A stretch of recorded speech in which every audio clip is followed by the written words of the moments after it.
Welcome to Bobby Owsinski's Inner Circle. I'm Bobby Owsinski, and this is a show all about music, music production, and the music business. My guest this week is mixer, producer, and mastering engineer Mike Cave. First of all, if you're not part of the MLC and you're a songwriter, well, then what are you waiting for? Actually, you have to be if you want to get paid at least mechanical royalties. So what is the MLC? It's the Mechanical Licensing Collective. It's a nonprofit, and it was actually created under the auspices of the Music Modernization Act.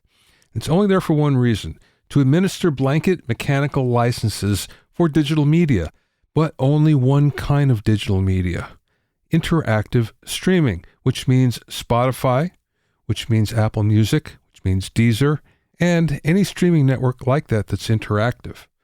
Now, this organization is going to collect the money on mechanical licenses and then distribute it to publishers and songwriters. The whole thing is, if you're not registered, you don't get paid. So a couple things have to happen. You have to register, and you have to register all your works so they can actually be matched to what's being played. If there's no match, you don't get paid. The good thing about this is you should get paid every month once it gets going, and it is going already. As of January 1st, the first bunch of royalties went out. There's only about 4,000 songwriters so far. Now, again, you don't have to worry about this if you're signed to a publisher, because the publisher is going to take care of this. But if you're an independent songwriter, this is something that you want to do. Now, don't forget, there are actually several different royalties for streaming. In this case, for interactive streams, there are 3. There's the sound recording itself, which is what you're going to get paid on if you're an artist. But for songwriting, there's actually 2 different revenue streams. One is called performance and the other is mechanical. So the MLC only collects mechanical royalties. That's all. And it only collects one more time on interactive services. Non-interactive services like Pandora or SiriusXM, nope, they don't take care of that. The MLC is not without controversy. For one thing, it's paid for by all the streaming networks. So nothing comes out of your royalties, that's a good thing, but the streaming networks are actually paying for it to be in existence. That being said, it was a law that actually put it into existence. So in a way, it's a government agency. Now, once again, if you want to get paid, you have to go and register your works. Where do you go? You go to themlc.com. That's THEMLC, all one word, themlc.com.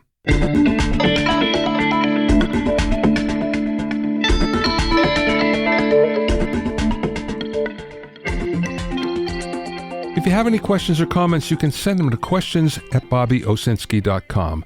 Don't forget about my music mixing primer and 101 mixing tricks programs that will help you take your mixes to the next level. Go to bobbyowsinskicourses.com to learn more.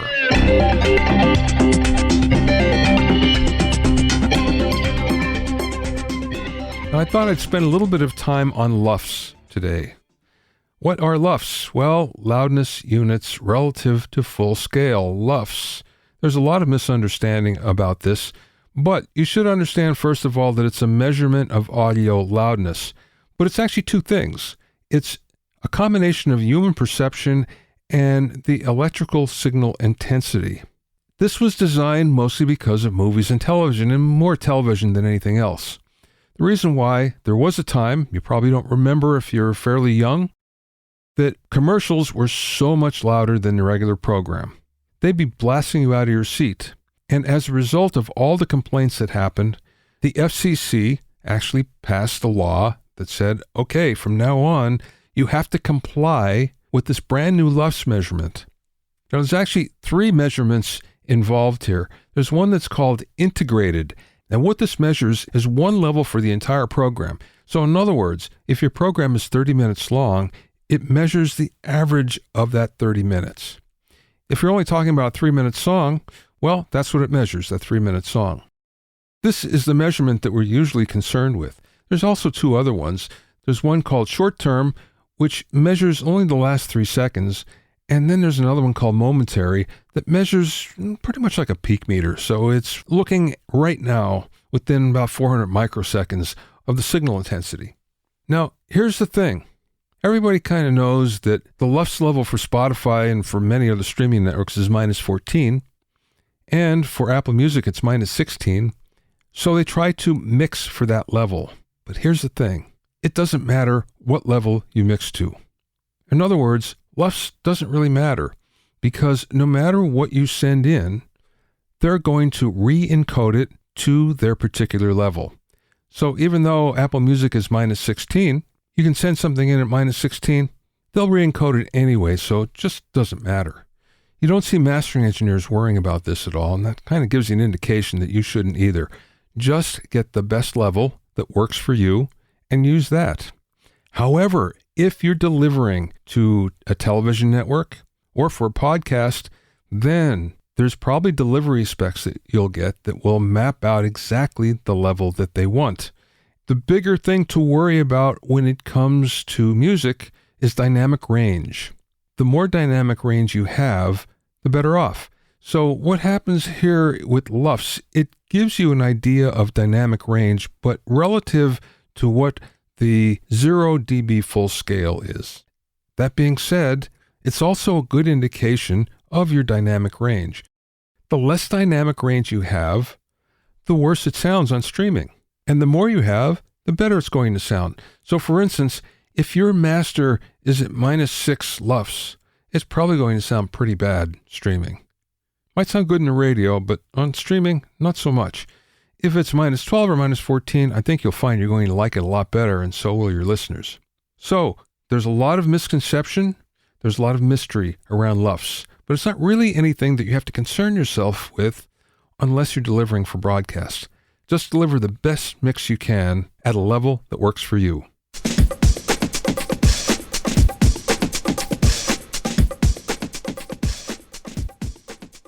My guest this week is Mike Cave, who's a multi-platinum award-winning record producer, mixer, and mastering engineer. Over the course of his career, Mike has worked with artists as diverse as Elvis Costello, KRS-One, Louis Capaldi, Fatboy Slim, Bob Dylan, Echo and the Bunnymen, and many more on award-winning and record-breaking releases. He's also the owner of Loft Mastering, a high-end mastering facility based in Liverpool.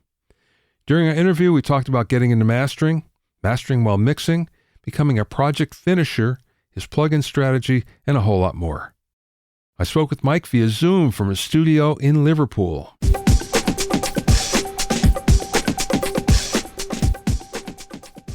I want to go back to when you started. You were originally a player in a band, right? You were a drummer, right?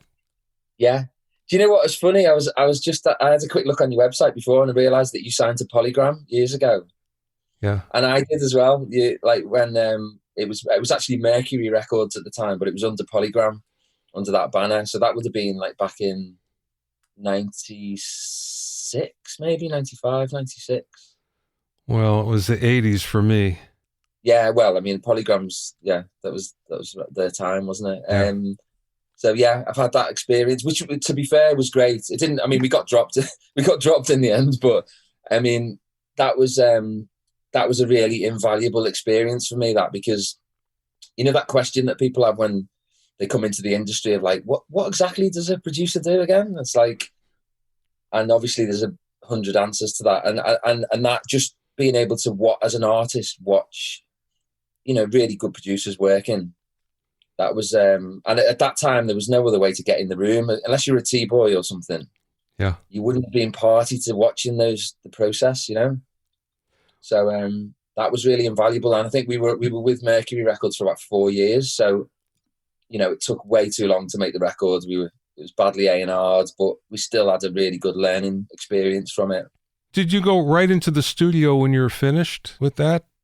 Well, to be fair, I was already, I was a very early adopter of Pro Tools. So I already had a little Pro Tools rig of my own, and I was doing a lot of the programming for the band.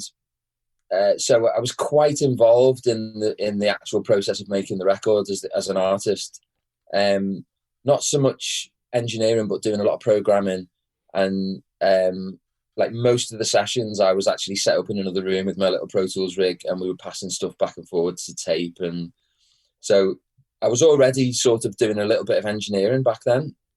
And then I was fishing around for assistant jobs in studios at the same time as working in the band. So by the time the band finished up, I was already at Parr Street Studios in Liverpool, which was was and still is a great facility. We were really lucky to have that here. We would, I guess back in the day then, it was the biggest studio outside of London in the UK. We had a really great SSL room and a great Neve VR room. And we had a little mastering room, which is where I started learning about mastering, and a little demo room where we were doing a lot of the up and coming bands. We were just coming, and I learned how to work really fast in those sessions because, we were doing like an EP in a day or a couple of days, crazy stuff. So, and funnily enough, some of those records were the most exciting records that, I was working on because we didn't have time to like second guess them. We were just throwing them together. Whatever felt good was good, So that was a good learning curve as well. It was a great place to be, Parr Street, and it's still going now, and they're still busy. So it says a lot about the place, When you decided to open your own studio, did you have mastering in mind right away? No, I was doing my first, as I say, my first experience getting into. I wouldn't even call it mastering at this stage, but it was. In Parr Street, they had like what we call an editing room, and they had the first sound tool system, which was just a 2-track digital editing system. So, and one of the engineers who had been there a little bit longer than me showed me sound tools. So what we were doing, we were only really using that room for like stereo edits, and just we had. Do you remember the TC Finalizer, which was? Looking back now, it was bloody terrible, but that was has probably started the loudness wars. Actually, that machine, but we had one of those and sound tools and a couple of DAT machines, and so that was my first introduction into sort of, let's call it, post mixing. And then what I was doing then was all the records that I was involved with, either producing or mixing or engineering. Someone would have to take the tapes down to London for whoever was cutting it. So I'd always vote. I'd be like, I'll take the tapes. And then I just used to sit on as many mastering sessions as I could and just ask a lot of questions and be mildly annoying when they're trying to work. And that was how I got into mastering. But it was very much like I wasn't confident with it at that time. It was very much like a black art back then. They didn't used to share a lot of information, as you know, and there was one session that I did that I used to always take what I call mock masters with us. I mean, it's quite common to do now, but back then, not many people were doing this, where you just have a limited version that everyone had been listening to. And I used to take that down and say, okay, this is what has been approved. Can you just better that, basically? And there was one session that I did, and the guy he turned around and said to me, you know what? This is pretty good. I don't know if I can better this. And I really trusted that guy. And, I was taking a lot of stuff to him at the time. And that was the moment where the penny dropped, and I thought, you know what, maybe I could be just doing this myself. So that gave me the confidence then to start doing a lot of mastering myself.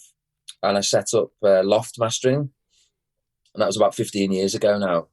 So, and that's been really busy ever since. And we've gone from, I was a very early adopter of stem mastering as well. Before anyone was really, a lot of the mastering engineers were really frowning on it at the time. Maybe that's because they didn't really understand it. They were just used to stereo or whatever. But I was doing a lot of mixing at the time. So for me, it just felt like part of the process, But I think the key change in the industry that I noticed is that people were making records in a different way. People started making records in their bedrooms and not necessarily with skilled engineers and great mixers.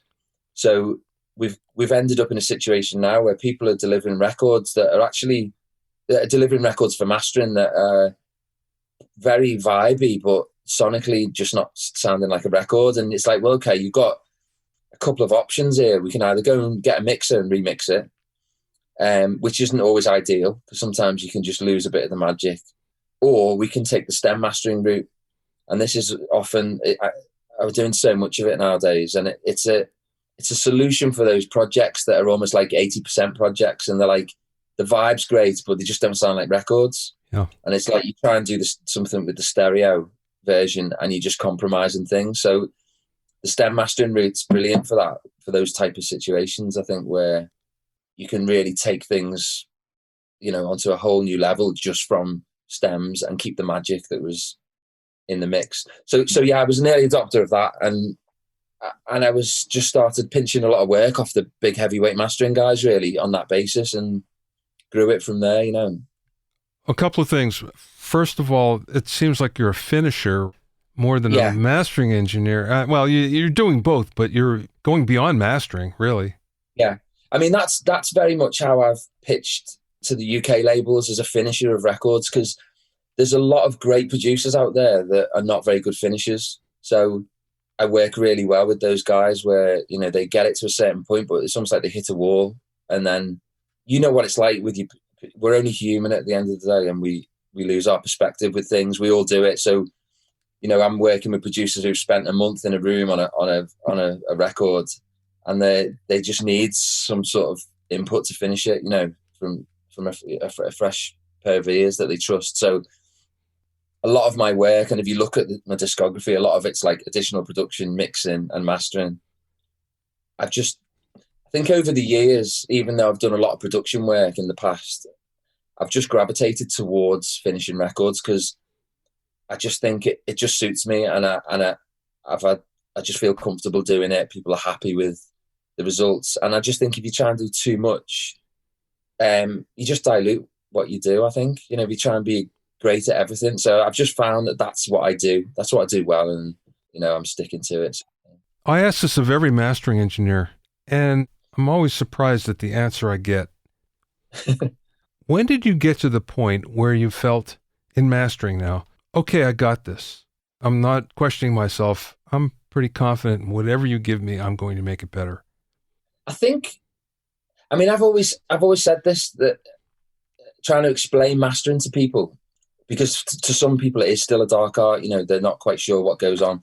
And I try and simplify it as much as possible. And to be fair, I can do it in one word, and it's translation.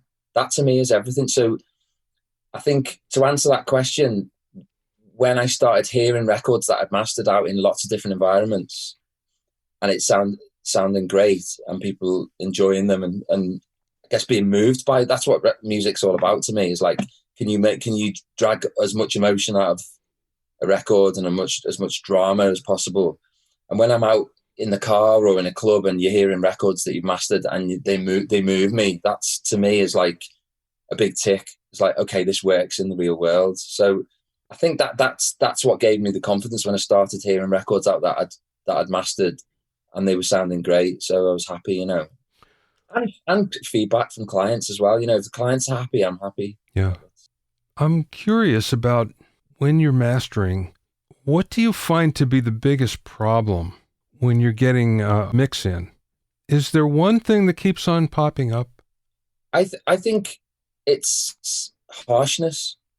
And it doesn't, don't get me wrong, it's not all the time, but I think because digital audio is just so unforgiving, it's like whatever you put into it, the same thing comes back out.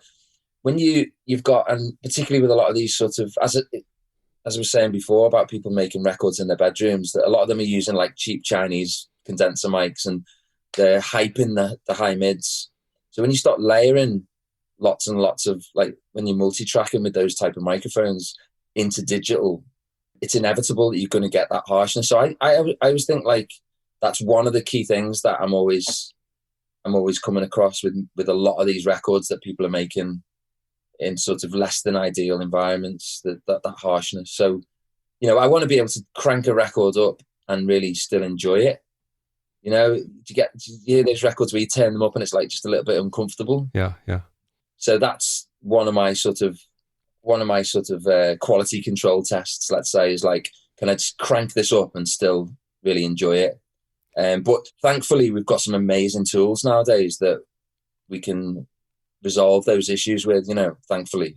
What's interesting, Mike, is you mentioned the tools, and anybody can get them for the most part. I mean, there are some that are just, mastering engineers know about and they have, but there's a lot of good tools that are really powerful, and I think in a way too powerful, because what ends up happening is if you don't know what you're doing, you're going to make it worse instead of better. Exactly, yeah. And this is, you just hit the nail on the head where you said powerful. They're so powerful that you can really ruin a project with them because they do so much. And if you take something like Isotope's Ozone, let's say, is a good example of this, where it's a brilliant plugin. I love Isotope, and their plugins are amazing. The problem we've got with something like Ozone is that it does so much and it's so powerful that there's a tendency for, when it's used in the wrong hands, for people to do too much.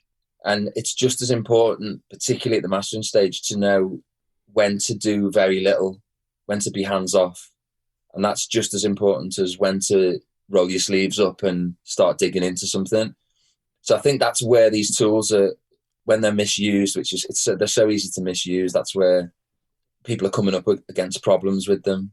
When I started to write books, I started to I was always the same way, where I would go in all the mastering sessions no matter what and sit and watch. But eventually I became friends with most of the major mastering engineers and some of the minor ones, and would go hang with them. And I still do today. I'm close. I can walk to two major ones right up the street. Yeah, brilliant. But I also had an office for 4 or 5 years in Oasis Mastering. So every day I would sit in with the mastering engineers if it was unattended. And one of the things that jumped out at me always was how little they were doing, or it seemed like they were doing, and yet how big a difference it would make. Yeah, exactly. And that's exactly the key, isn't it, of knowing. And it's sometimes difficult to do because, you want to, there's a tendency to, when a project comes in, you want to send something back that blows them away. So it's like, if you're not careful, there's a tendency of being too keen to make a difference. Whereas actually some projects come in and they don't really need a lot of work. So they're the examples of where it's important to know when to not do something and protect what's there. And okay, it might not be massively different than what was sent in, but it's the right thing to do. So I think that's something that I learned quite early on, is don't do stuff just because you think it might impress the client, Yeah, right. Is most of your work mastering now? Do you know what? I think it's about 50-50, and it has been for the last sort of probably 5 or 10 years, really. But I tend to do a lot of the projects that I'm mixing, I'm also mastering. In fact, I'd say 99% of those projects. And I think that works really well for labels because I can go in, particularly with projects where they've sort of lost their way a little bit. So they might get to that 80% point and they're like, this doesn't sound right. What can we do? I can go in and say, you know what pot of money is there? I can deliver this to the factory for manufacturing, finished, done, mixed, mastered for that pot of money. So it's like there's no variables, there's no unknowns, because you know what it's like sometimes when stuff goes to mastering, it can cost twice as much as what they thought. Yeah. So I do a lot of those all-in deals where I can just take a problem project or a project that's being nearly finished and just deliver the right thing for the right budget. Okay, Mike. So I find this interesting. Would you be mastering as you're mixing? Okay, good question, that, because this is something that I don't advise people do, but I do. It took me a while to do this, but what I discovered, and what you'll be obviously aware of as well, is that when you send stuff for mastering, it can often change the balance of the mix. Yeah. A classic example of that would be the vocal tends to get pushed into the mix when you had the limiting on, or what I found that really frustrating when I used to send stuff to get cut. It's like, obviously, and that's why we always used to do vocal up mixes and that type of thing. So what I started doing is, when I was talking about mock masters before, mock mastering or whatever, that would be something that I would put on my mix bus when I'm mixing. Once I get to say, once the mix is 80% there, let's say, I'd start thinking, almost like put a mastering hat on and go, okay, what's likely to happen at mastering?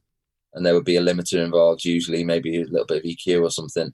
So I would add that to my mix bus so I could start to hear the mix in a mastered way, like a mock mastered way.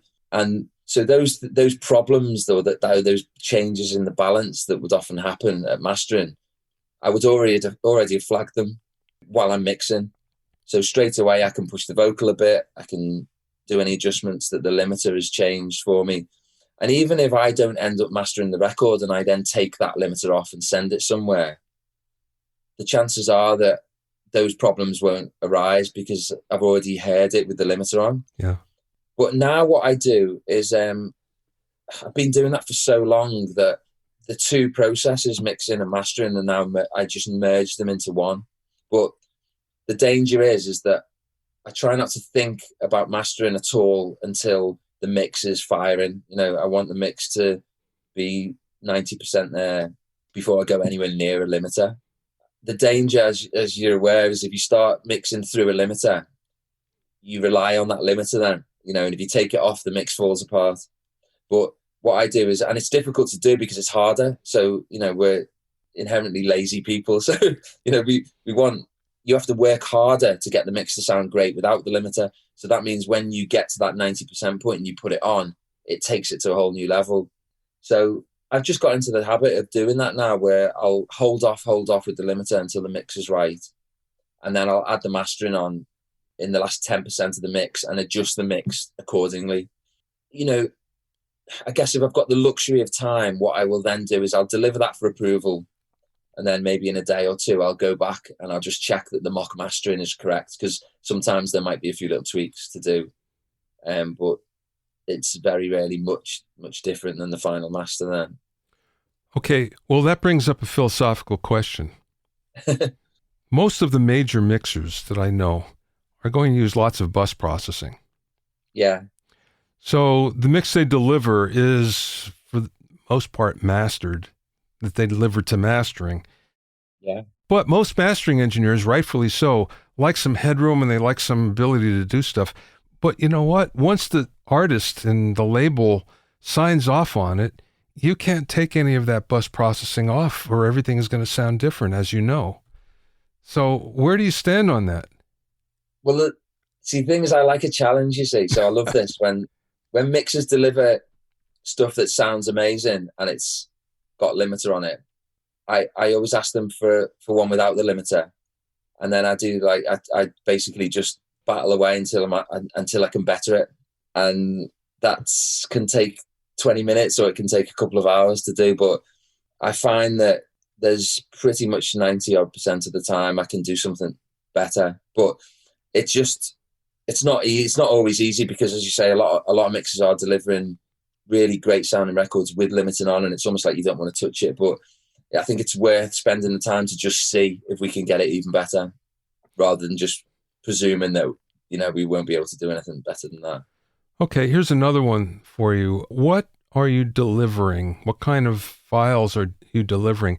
Are you delivering a separate streaming master? Yes. Yeah. So this can be a bit of a minefield, can't it?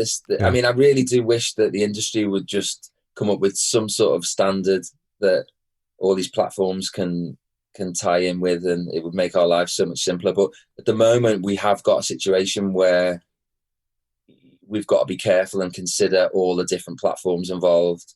And sometimes that means delivering a different master for a particular thing. Now, as a core, what I would normally deliver is, I mean, obviously physical format is not as popular now, but if we're doing CD, then there'd be a DDP master for that. And then obviously vinyl has become, you know, more popular again now. So I do different vinyl masters with more dynamic range, particularly often different EQ as well, depending on the project really. And then for digital platforms, we do mastered for iTunes file, which would cover all the high definition platforms, so Spotify's, Tidal and all those. And then, you know, there's still a lot of 16-bit platforms out there that can't accept high definition files. So I do a master for those as well. A good example of some other ones that we might do is, for instance, I did a record recently and they put up a little taster of it on Instagram. And Instagram I don't know what they use, their algorithms, but there's a lot of distorted content on there. I don't know if you've noticed, there's a lot of stuff clipping.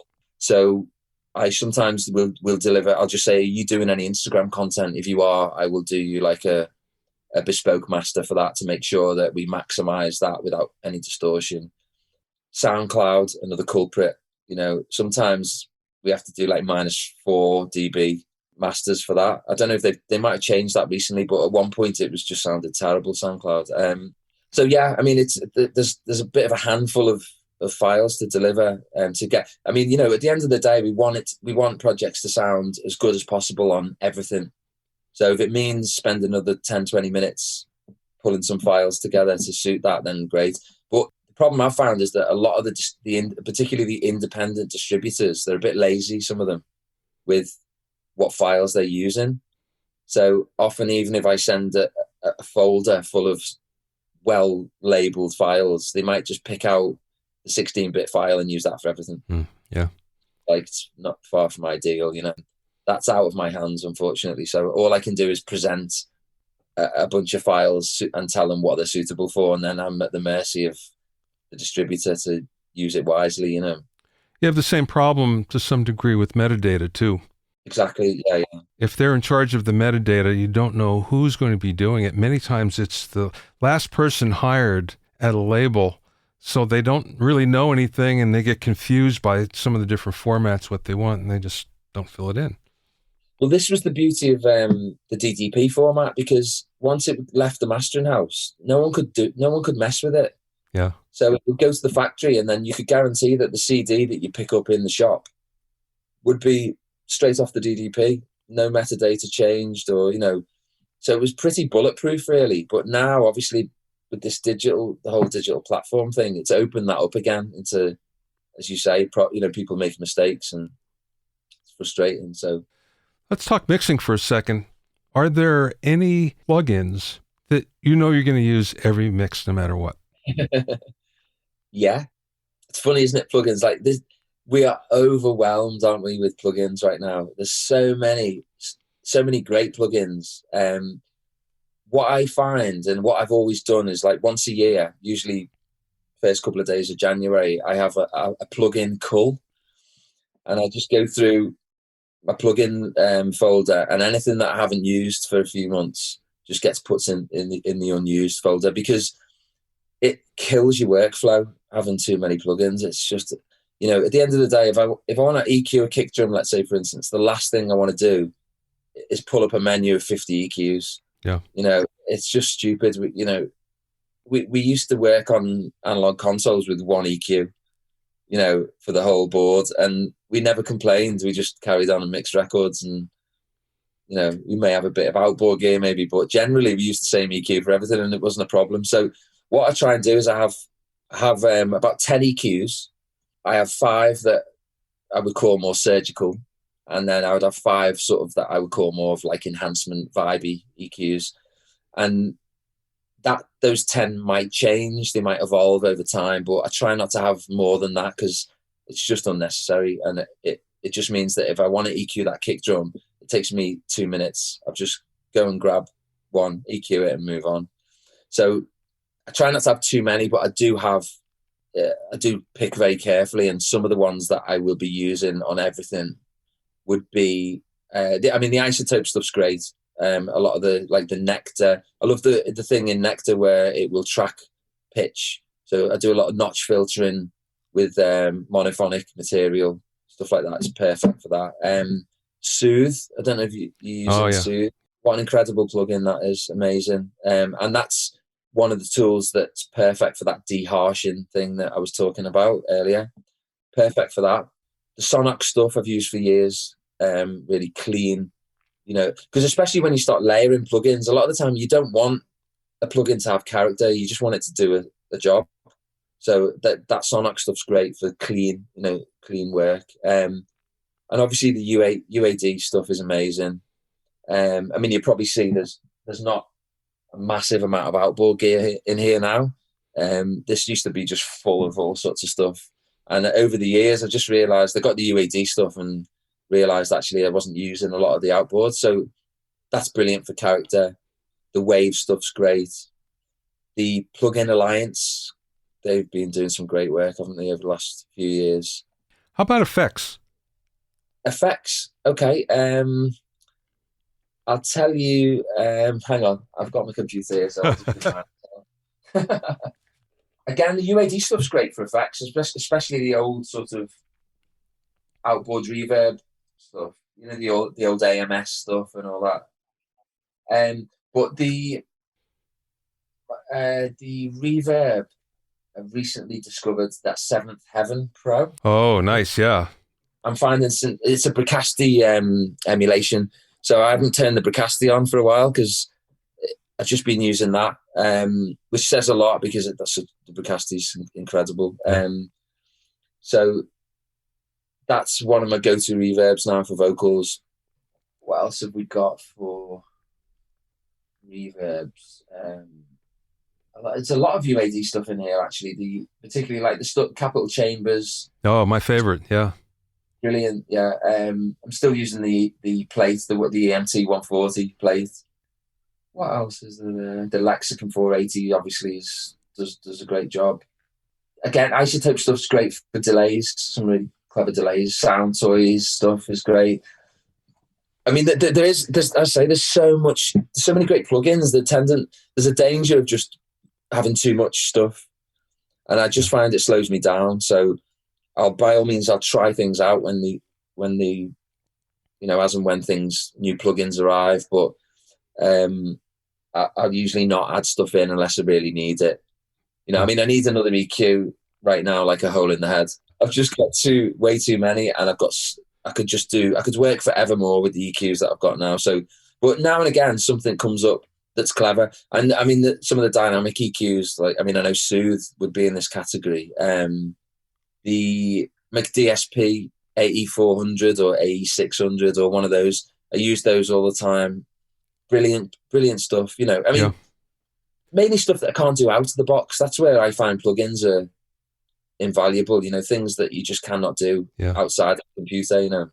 Do you have a favorite mixing trick? Is there a technique that you use almost every mix? I mean, I work 99% of my projects are vocal led. So I'd say, and this isn't really a trick, I'm sure a lot of mixers do this, but for people that are coming into the industry and trying to work out, how to get great mixes, I guess one of my biggest discoveries was to leave the vocal in place all the time. I start with the vocal all the time and get that in the right place, and then everything else just comes afterwards. I start building things around it, but I try and keep the vocal in like a solo safe state, so that everything I'm working on, whether it's guitars, keys, drums, anything else, the vocal is always there. So for experienced mixers, that isn't really a trick. I'm sure everyone's doing that, but it was something that I wish someone would have told me earlier on.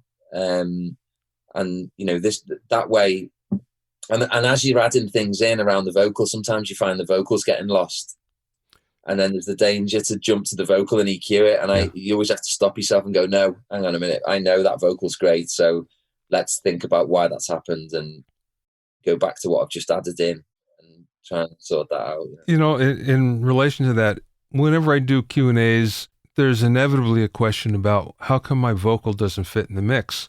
When you query, you find out what it is they do put up the whole mix and then put the vocal in at the end. And of course, it's either going to be too loud or too soft. It's never going to fit, so. Yeah. So, but I'd say like that, I mean, that would be obvious to a lot of mixers, but to someone coming into the industry, I think I just wish someone would have told me that 5 years earlier, it would have saved me a lot of stress. Yeah, I got it. So COVID hasn't affected you too much because you're doing everything remote anyway, right? Yeah, I mean, I feel really thankful that this year's been really busy, and we've been doing everything remote. Really, I've had a couple of visits from artists, but I'm doing a lot of live stream sessions, so streaming the mix bus to clients, and that's always a fast. But we were doing this anyway, before the COVID thing hit. So nothing's really changed here. Well, wait, let's come back to that. What are you doing exactly with live streaming? So we're using. I'm sure there's a lot of your listeners will be using this as well. I was for ages using Nicecast, but it wasn't great. It was like there was quite a delay, and it was finicky to use. So I've just switched over to Listen To. It's a company called Audio Movers. Oh yes, right. Yeah. So And I'm pretty sure there's a couple of other companies doing this now, because the technology's there where you can get the latency right down to, 0.3 of a second or something. So when I press play on the desk, it's streaming straight away to the client. And, years ago, before we were doing this, we'd have an email with a list of things saying, oh, can you turn the snare up? Can you turn the guitar down? Or whatever. And it's like, well, how much do I turn the snare down? How much? And then, so you do a version and they might go, oh, you've turned it down too much. And can you take it back up again? And so 100 emails later, you've got you get there in the end. But with a streaming session, it's so much quicker, because they can say, okay, can you turn the snare down? I'll be like, well, have a listen to this. What do you think of that? Okay, too much. Yeah, back up, done. Okay, I see. When you're talking live streaming, I thought you were somehow feeding Facebook or Instagram or YouTube or something like that. But this is just client, between you and the client. These are private streaming sessions, yeah. Sorry, yeah, I should have explained. Last question. What is the best piece of business advice that either someone imparted to you or maybe you learned along the way? Quality control. Now, I'll explain that, because that doesn't mean much, me just saying that. But what I found is that you're only as good as your last job. So what I try and do, and what I've always tried to do, I realized this very early on in my career, just listening to other producers that I was assisting, is that, you deliver one crappy job and the phone stops ringing. So you've got to keep that quality control up. And the way that I try and do that is I try and approach every single job as if it's going to be the best record that I've ever made. And often obviously that's not always going to happen, but if you approach it in that way, the chances are you're going to deliver something great. And if I look back now over my whole career, the reason why I've kept busy, I mean, there may be a little bit of luck involved, but I think you make your own luck. And I think I've basically kept clients happy, just delivered what they want. And it's not always easy, but I've made sure that, I've delivered quality work over and over again. And people keep calling you back, and people tell their friends. And I don't think there's any other way to do it. I really don't. So I think really I guess the key thing is to be careful what you say yes to, because some projects you're probably not the best producer or the best mixer for. Some projects, if I'm trying to mix a project that hasn't been produced well, or the song's no good, or the performances are poor, chances are my mix isn't going to be great. So it's like, do I really want to do that project and put my name on it? So even though it's really difficult to say no sometimes to projects, I think that it's really important to just make sure that whatever you're agreeing to get involved with, you can deliver something amazing. And I'm fairly confident that that's what's kept me busy. Just being very cautious about making sure that I can deliver something amazing on every job. I wish it wasn't like that in a way. I wish that it was as easy as just, waking up in the morning, having fun in the studio and going home and everyone's happy. But it doesn't always work like that, does it? But that's just the only way that I've found that works, Yeah. It also as well, I think I always feel like I'm still trying to prove myself, even though I've delivered some big records and stuff over time, and it's like it never stops, that thing of having to prove myself all the time. So I accept it now. It's fine. It's no big deal, but it's just something to be aware of, is that it never stops. You don't get to a point and you go, oh, I'm fine now, I can relax. You can find out more about Mike at mikecave.co.uk. That's Mike Cave, C-A-V-E, all one word, mikecave.co.uk. You can also find out about Loft Mastering at loftmastering.com. Loft Mastering, all one word, .com. Thanks for listening and being in my inner circle. Remember, if you have any questions or comments, you can send them to questions@bobbyowsinski.com. To listen to other episodes of Bobby Owsinski's Inner Circle, go to bobbyowsinski.com and select the podcast tab, or go to bobbyowinnercircle.com, where you can find it on iTunes, Stitcher, Mixcloud, Google Podcasts, Spotify, Deezer, TuneIn Radio, Radio Public, and Podbean. At bobbyowsinski.com and bobbyowinnercircle.com, you'll also find a sign-up form for my newsletter and for alerts for new podcasts. This is Bobby Owsinski. I will see you next time.